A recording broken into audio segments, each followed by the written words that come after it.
Friends, கிராமத்து பொண்ணு நிஷா பேசுகிறேங்க. எங்கள் வீட்டில் இன்றைக்கி பார்த்தீங்கன்னா நைட் டின்னரு தட்டைப்பயிறு சாப்பாடு. தட்டைப்பயிறு சாப்பாடு எப்படி செய்கிறதுனா, 1½ டம்ளர் அரிசி, தட்டைப்பயிறு வந்து அரை மணி நேரத்துக்கு முன்னாடியே ஒரு அரை டம்ளர் ஊற வச்சுருங்க. ஊற வச்சுட்டு 1½ டம்ளர் அரிசி, ரேஷன் அரிசி போட்டிங்கன்னா சூப்பராக இருக்கும்.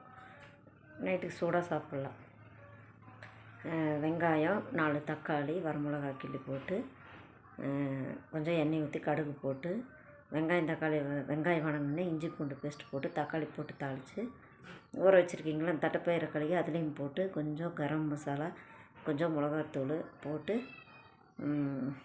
சாப்பாட்டுக்கு அந்த அரிசிக்கு வேணுங்கிற தண்ணி கொஞ்சம் தட்டைப்பயிறு போட்டனால கொஞ்சம் தண்ணி சேர்த்து ஊற்றுனீங்கன்னா சூப்பராக இருக்கும் தட்டைப்பயிறு சாப்பாடு. சரிங்களா? காரம் வேணுங்கிற அளவு போட்டுக்கலாம். எங்கள் வீட்டில் இன்றைக்கி நைட் அதான் ஸ்பெஷல், தட்டைப்பயிறு சாப்பாடு வடகம். சரிங்களா? நீங்களும் ஒரு முறை ட்ரை பண்ணி பாருங்கள், நல்லாயிருக்கும். தட்டைப்பயிறு சாப்பாடு ரேஷன் அரிசியில் ஆக்குனீங்கன்னா சூப்பராக இருக்கும் சூடாக. சரிங்களா? நீங்களும் ஒரு முறை ட்ரை பண்ணி பாருங்கள்.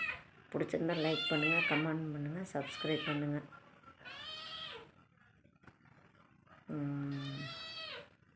ஓகே, பாய்.